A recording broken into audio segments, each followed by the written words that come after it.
Hello बच्चों, कैसे हैं आप? सभी बच्चे अच्छे से होंगे। आज का बच्चों हमारा टॉपिक है अव्यय। आज हम आपको अव्यय के बारे में जानकारी देंगे। तो चलिए शुरू करते हैं। बच्चों, ये जो अव्यय है, जैसे कि आप सभी जानते हैं, यानी कि अविकारी शब्द। अव्यय को और क्या कहते हैं? अविकारी शब्द। अविकारी शब्द यानी कि जिनमें कोई विकार पैदा न हो, ऐसे शब्द जिनमें हम कोई विकार पैदा नहीं कर सकते, ऐसे शब्द क्या कहलाते हैं? अव्यय कहलाते हैं। ये जो बच्चों अव्यय है, ये संस्कृत भाषा का शब्द है और संस्कृत भाषा का एक महत्वपूर्ण अंग है। ये तो एक महत्वपूर्ण हिस्सा है। यदि हम इसकी संधि करते हैं, संधि विच्छेद करते हैं, यदि हम इस शब्द की संधि करते हैं तो हमें क्या है? आ प्लस वे। देखिए, तो आ प्लस वे से शब्द बना है, तो ये क्या है? अव्यय। ये अव्यय शब्द बना है। अगर हम इस आ को देखते हैं, क्योंकि ये संस्कृत भाषा का एक महत्वपूर्ण हिस्सा है, तो आ। अब इसका अर्थ क्या हो गया बच्चों? इसका अर्थ है नहीं। नहीं का मतलब क्या होता है? कि अभाव। नहीं का मतलब क्या हो गया?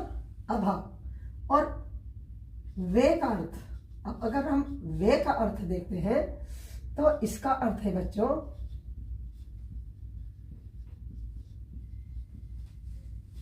बदलना। बदलना यानी कि आह का अर्थ क्या हो गया? नहीं। और वे का अर्थ क्या हो गया? बदलना। यानी कि हम जिसको नहीं बदल सकते, जिसमें कोई विकार हम पैदा नहीं कर सकते, तो ऐसे शब्द क्या कहलाते हैं? अव्यय कहलाते हैं। जैसे पर धीरे धीरे, यहां के पास, और वहां, आदि। और भी बहुत सारे ऐसे शब्द होते हैं बच्चों जो आपको मिल जाएंगे। जैसे पर है, धीरे धीरे, यहाँ, के पास, और वहां, आदि। अब मैं आपको एक वाक्य के द्वारा समझाती हूँ। एक वाक्य लिखती हूं मैं। जैसे मैंने एक वाक्य लिखा, एक किताब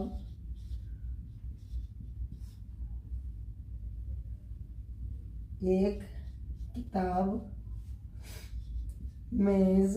अब इसको मैंने अधूरा छोड़ दिया, बिना अव्यय शब्द लगाए हुए मैं आगे बढ़ गई। एक किताब रखी है।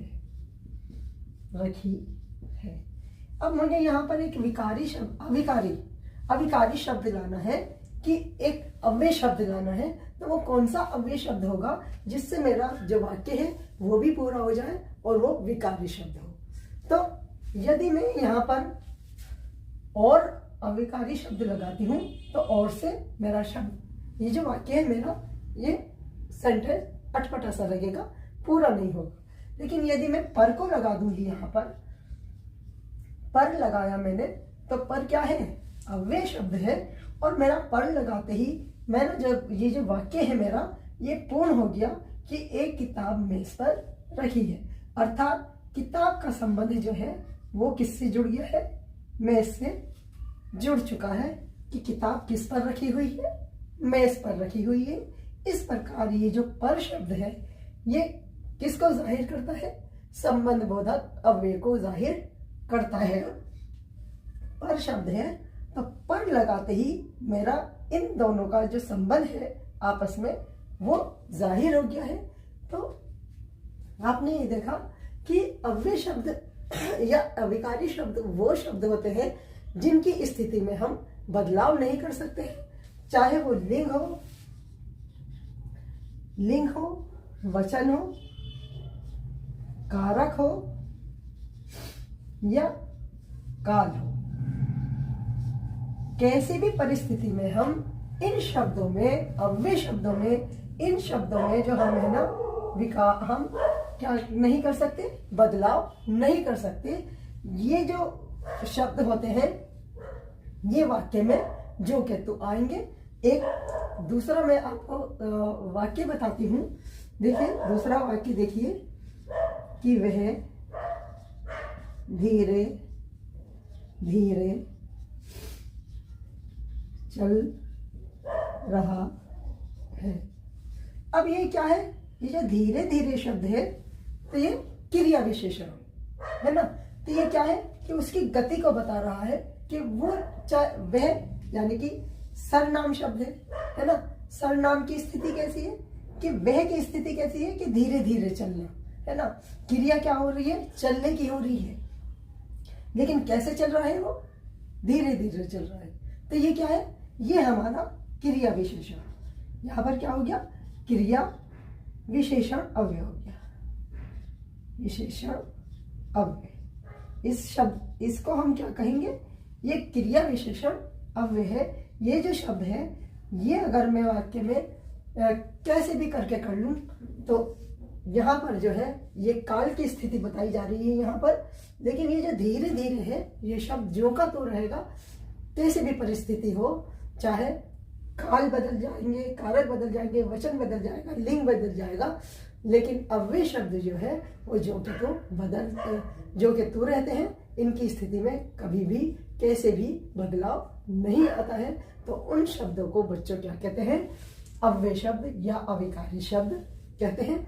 अच्छे से आपकी समझ में आ गया होगा। चलिए अब हम इसकी परिभाषा देख लेते हैं।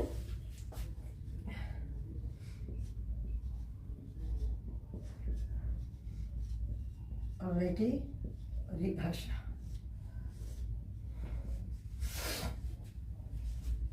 अव्यय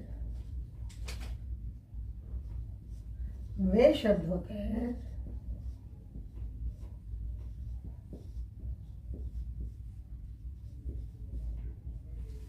जिनका रूप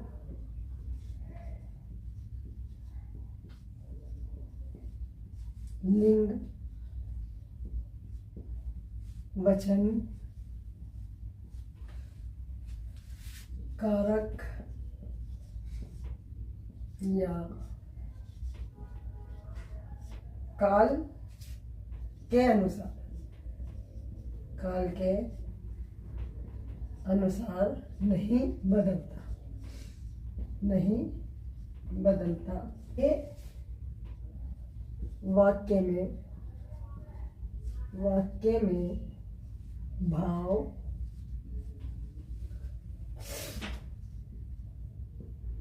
संबंध या स्थिति को, है ना, स्थिति को स्पष्ट करते हैं, स्पष्ट करते हैं। अगर हम इसकी परिभाषा देखते हैं तो इसकी परिभाषा क्या है कि अव्यय वे शब्द होते हैं जिनका रूप लिंग, वचन, कारक या काल के अनुसार नहीं बदलता। ये वाक्य में भाव, संबंध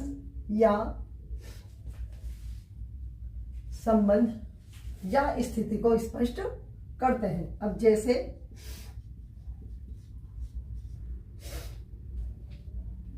आज, कल, यहाँ, वहाँ और लेकिन,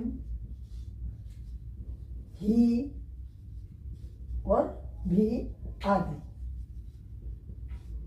ये शब्द अर्थात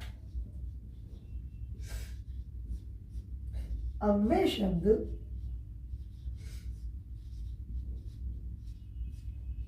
हर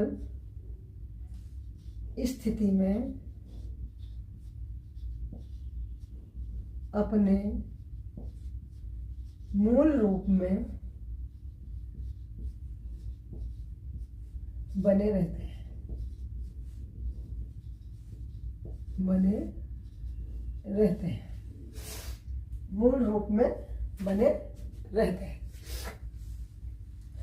आपने देखा कि जैसे आज, कल, यहाँ, वहाँ, और, लेकिन, ही, भी आदि ये जो शब्द है, अर्थात ये शब्द जो है, ये कोई भी आप सेंटेंस, कैसा भी आप सेंटेंस बनाएंगे, काल के द्वारा सेंटेंस बनाएंगे, कारक के द्वारा बनाएंगे, काल के द्वारा बनाएंगे, या लिंग द्वारा बनाएंगे, वचन द्वारा बनाएंगे, इन सब में तो परिवर्तन हो जाएगा, लेकिन अव्यय शब्द में परिवर्तन नहीं होता है। ये शब्द ऐसे शब्द होते हैं जिनमें हम विकार पैदा नहीं कर सकते, और ये हर स्थिति में अपने मूल रूप में बने रहते हैं।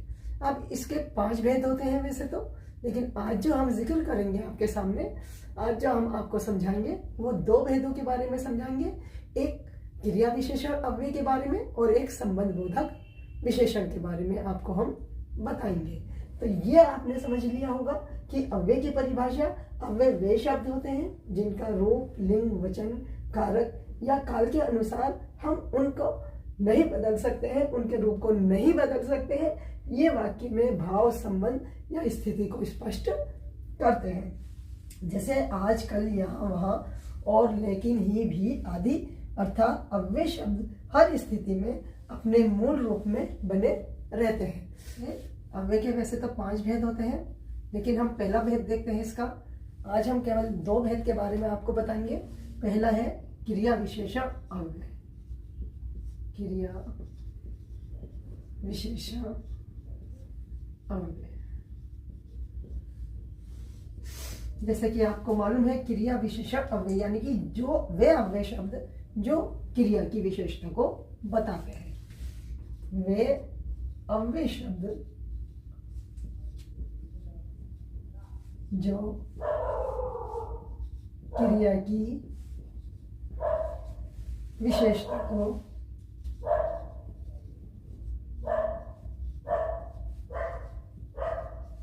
बताओ।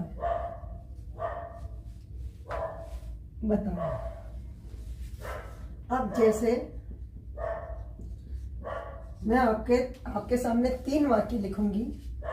वह धीरे धीरे चल रहा है। दूसरा मेरा वाक्य है, वह धीरे धीरे चल रहा है। राम आज आएगा। और तीसरा क्या है, बच्चा यहाँ बैठा है। तो ये जो शब्द है, ये क्या है, हमारा सर्वनाम है। अब यहाँ धीरे धीरे जो है, ये एक विशेषता है। तो ये क्या है, सर्वनाम की विशेषता बता रहा है। तो धीरे धीरे चल रहा है, तो यानी कि ये सर्वनाम की विशेषता, उसकी विशेषता क्या है कि धीरे धीरे, है ना। तो यहाँ पर क्या हुआ, धीरे धीरे क्या हुआ, क्रिया विशेषण अव्यय शब्द हुआ। अब राम आज आएगा, है ना। राम यहाँ क्या है, ये काल बता रहा है ना, कि राम जो है वो कब आएगा, आ जाएगा। तो ये आज जो है, ये अव्यय शब्द है। बच्चा यहाँ बैठा है ना। तो यहाँ ये जो है, यहाँ जो है ये, तो यहाँ ये क्या है, ये स्थिति बता रहा है, जगह बता रहा है ये हमें, है ना। यहाँ बैठा है, चाहे वो कोई सी भी जगह हो, ये जगह की स्थिति बता रहा है कि वो वहां पर बच्चा जो है यहाँ बैठा है। ये जगह की स्थिति बता रहा है हमें। ये हमें काल बता रहा है, क्या बता रहा है, ये काल बता रहा है हमें कि राम जो है वो आ जाएगा। और ये विशेषता बता रहा है, इसकी सर्वनाम की विशेषता बता रहा है कि धीरे धीरे, उसका क्या विशेषता है, वो धीरे धीरे चल रहा है।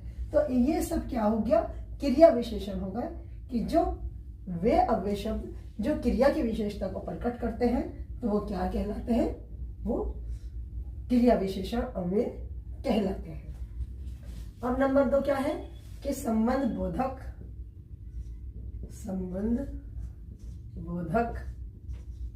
अव्यय। वे शब्द जो संज्ञा या सर्वनाम का संबंध दूसरे शब्दों से बताते हैं। तो ऐसे शब्द क्या कहलाते हैं? संबंध बोधक अव्यय कहलाते हैं। जैसे मैं आपके सामने कुछ सेंटेंस लिख रही हूं। पहला वाक्य है बच्चों, किताब मेज पर है। किताब मेज पर है। दूसरा वाक्य है, स्कूल के पास पार्क है।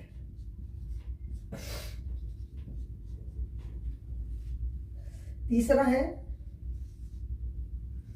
वह घर के बाहर खड़ा है। के बाहर, के पास और पर। तो बच्चों मैंने यहाँ पर 3 सेंटेंस लिखे हैं। पहला है किताब मेज पर है, दूसरा है स्कूल के पास पार्क है, तीसरा है वे घर के बाहर खड़ा है। अब अगर हम इसकी परिभाषा को देखते हैं कि वे शब्द जो संज्ञा या सर्वनाम का संबंध दूसरे शब्दों से बताते हैं क्या कहलाते हैं? संबंध बोधक अव्यय कहलाते हैं। ये जो पर है, तो ये पर किससे संबंध स्थापित कर रहा है? किताब का मेज से संबंध स्थापित कर रहा है। और किताब जो है, ये किताब हमारी क्या है? ये जातिवाचक संज्ञा है। जातिवाचक संज्ञा है। अब किताब कोई सी भी किताब हो सकती है। किताब का नाम लेने, इसमें किताब का नाम नहीं लिखा है कि कौन सी किताब है। किताब कैसे भी रंग की है, कैसे भी हो सकती है, कोई सी भी किताब हो सकती है। तो ये क्या है? किताब जो है जातिवाचक संज्ञा है और इसका संबंध किससे है? मेज से है। लेकिन कौन सा अव्यय शब्द क्या है? पर है। तो इस पर ने इस अव्यय शब्द ने किताब का संबंध मेज से स्थापित कर दिया है। अब अगर हम दूसरा देखते हैं वाक्य, तो स्कूल के पास है ना पार्क है। स्कूल के पास पार्क है। तो अब ये जो स्कूल है, तो कोई सा भी स्कूल हो सकता है। नाम तो दिया ही नहीं है स्कूल का कि कैसा स्कूल है, प्राइवेट स्कूल है या सरकारी स्कूल है ना। तो ये भी जातिवाचक संज्ञा हो गई हमारी, जातिवाचक संज्ञा हो गई, है ना। अब के पास, तो ये जो के पास है ये एक अव्यय शब्द है और इस स्कूल का संबंध किससे कर दिया है? इसने पार्क से कर दिया है। तो ये क्या हो गया? संबंध बोधक अव्यय हो गया। ये जो के पास है, ये शब्द जो है ये संबंध बोधक अव्यय है। अब इसका तीसरा देखते हैं कि वे घर के बाहर खड़ा है। वे शब्द है, ये शब्द जो है ये सर्वनाम है। अब ये जो सर्वनाम है, अब के बाहर शब्द जो है ये अव्यय शब्द है, खड़ा है।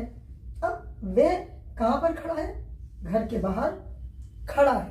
तो घर का इससे या उसके खड़े होने का संबंध किससे है? घर से है। वो किसके बाहर खड़ा है? घर के बाहर खड़ा है ना।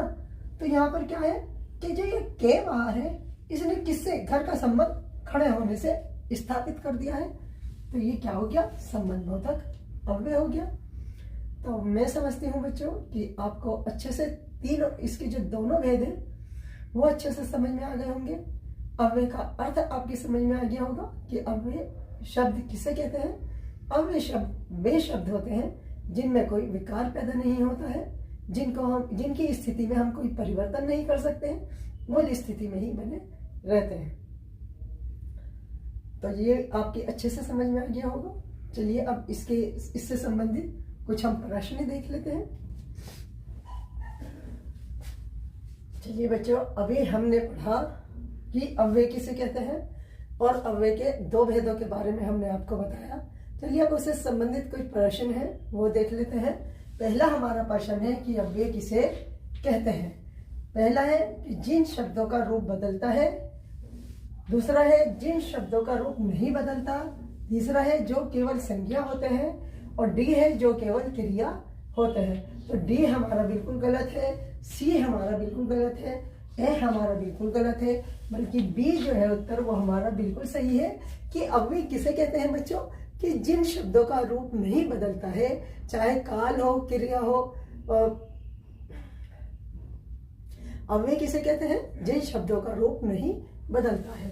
तो बी जो है वो हमारा उत्तर बिल्कुल सही है कि जिन शब्दों का रूप नहीं बदलता।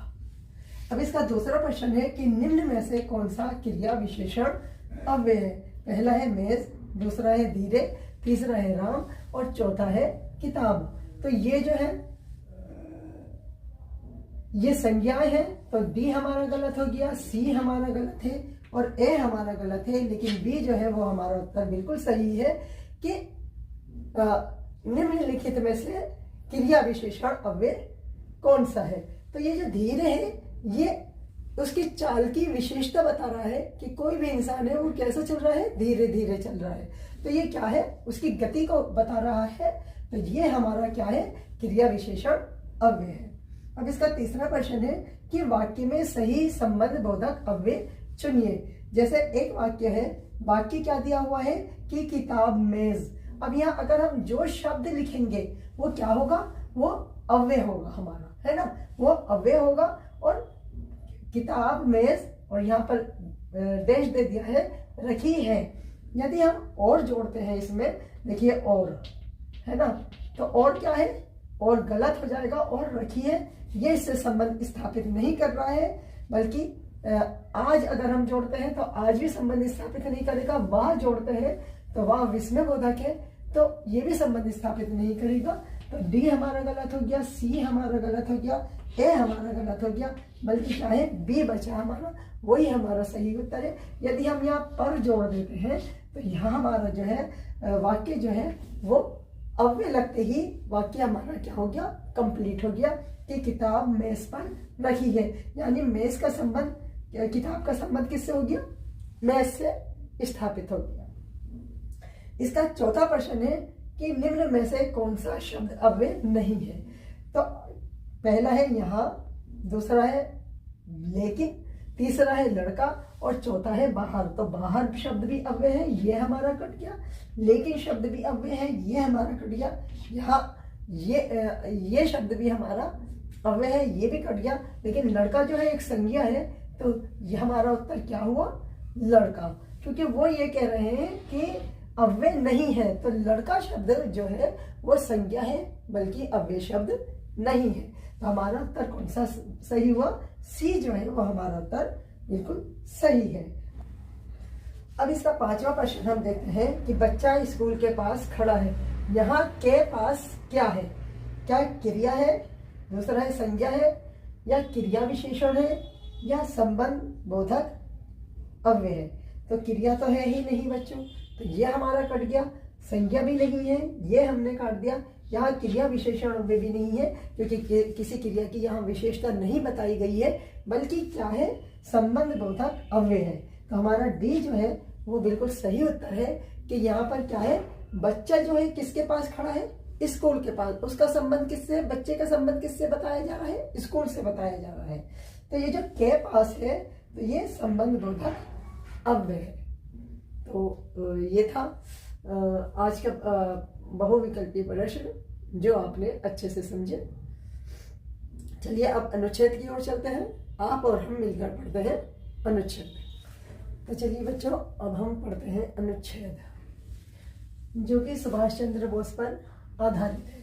सुभाष चंद्र बोस भारत के महान स्वतंत्रता सेनानी और अद्वितीय नेता थे। वो एक स्वतंत्रता सेनानी भी थे और बहुत अच्छे नेता थे। उनका जन्म 23 जनवरी सन 1897 ईस्वी को ओडिशा के कटक नगर में हुआ था। कहाँ हुआ था उनका जन्म बच्चों? 23 जनवरी सन 1897 में। और कहाँ हुआ था? ओडिशा के कटक नगर में हुआ था। उन्हें नेताजी के नाम से जाना जाता है। किस नाम से जाना जाता है? नेताजी के नाम से जाना जाता है। सुभाष चंद्र बोस का उद्देश्य भारत को अंग्रेजों की गुलामी से मुक्त कराना था। अब सुभाष चंद्र का मुख्य उद्देश्य क्या था कि हमारा भारत जो है वो पूर्ण रूप से स्वतंत्र हो जाए और अंग्रेज जो है यहाँ से चले जाए। उन्होंने आजाद हिंद फौज का गठन किया। किसका गठन किया था उन्होंने? आजाद हिंद फौज नाम से उन्होंने एक संगठन बनाया था और वासियों में देशभक्ति की भावना जगाई। और इसके अलावा इस संगठन बनाने के अलावा उन्होंने क्या किया, पूरे भारतवर्ष में देशवासियों को जगाने की देशभक्ति की भावना जगाई। उनका प्रसिद्ध नारा था, तुम मुझे खून दो मैं तुम्हें आजादी दूंगा। अब उनका प्रसिद्ध नारा क्या था कि तुम मुझे खून दो और मैं तुम्हें क्या दूंगा, आजादी दूंगा। उनका जीवन साहस, त्याग और राष्ट्र प्रेम का प्रतीक है। उनका जीवन काय का प्रतीक है बच्चों? साहस, त्याग और राष्ट्र प्रेम का प्रतीक है। चलिए अब इसके कुछ प्रश्न हैं जो हम देख लेते हैं। पहला प्रश्न है कि सुभाष चंद्र बोस का जन्म कब हुआ था? पहला है 26 जनवरी 1890, दूसरा है 23 जनवरी 1897, तीसरा है 15 अगस्त 1900 और चौथा है 2 अक्टूबर 1895। तो 2 अक्टूबर 1895 कहीं नहीं है, इसलिए ये गलत हो गया। 15 अगस्त 1900 भी नहीं है, ये गलत है। 26 जनवरी 1890 ये नहीं है, बल्कि क्या है हमारा सही उत्तर क्या है? 23 जनवरी सन 1897। चलिए हम अभी इसकी जांच करते हैं। तो ये देखिए कि उनका जन्म 23 जनवरी सन 1897 ईस्वी में हुआ था।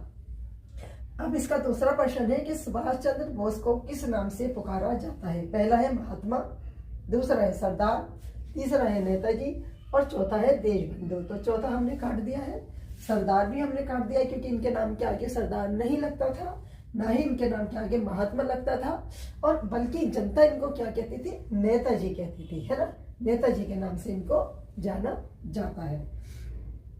अब ये तीसरा प्रश्न है कि सुभाष चंद्र बोस ने किस संगठन का गठन किया था? कांग्रेस पार्टी, आजाद हिंद फौज, आर्य समाज, भारत सेवा संघ। तो भारत सेवा संघ नहीं, आर्य समाज का भी नहीं, कांग्रेस पार्टी का भी नहीं।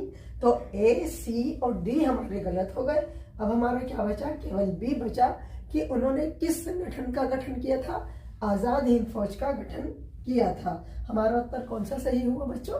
बी हमारा उत्तर सही है कि देखो ये रहा, उन्होंने आजाद हिंद फौज का गठन किया था। अब ये देखिए इसका चौथा प्रश्न है, उनका प्रसिद्ध नारा क्या था? जय जवान जय किसान, वंदे मातरम, तुम मुझे खून दो मैं तुम्हें आजादी दूंगा, और डी है सत्यमेव जयते। तो डी हमारा गलत है, ए हमारा गलत है और बी हमारा गलत है, लेकिन सी जो है वो हमारा बिल्कुल सही है। सुभाष चंद्र बोस ने क्या नारा दिया था? तुम मुझे खून दो मैं तुम्हें आजादी दूंगा। देखिए ये रहा कि उनका प्रसिद्ध नारा था, तुम मुझे खून दो मैं तुम्हें आजादी दूंगा। अब चलिए इसका पांचवा प्रश्न है कि सुभाष चंद्र बोस का जीवन किसका प्रतीक है? पहला दे रखा है धन और वैभव, दूसरा है साहस, त्याग और राष्ट्र प्रेम, तीसरा है खेल भावना और चौथा है विज्ञान प्रगति। तो डी हमारा बिल्कुल गलत है, सी हमारा बिल्कुल गलत है और धन और वैभव ये भी हमारा, ए भी हमारा गलत हो गया। अब हमारा क्या बचा? बी हमारा बचा, जो कि वो बिल्कुल सही उत्तर है। अगर हम इस उत्तर की जांच करते हैं तो देखिए ये रहा कि उनका जीवन साहस, त्याग और राष्ट्र प्रेम का प्रतीक है।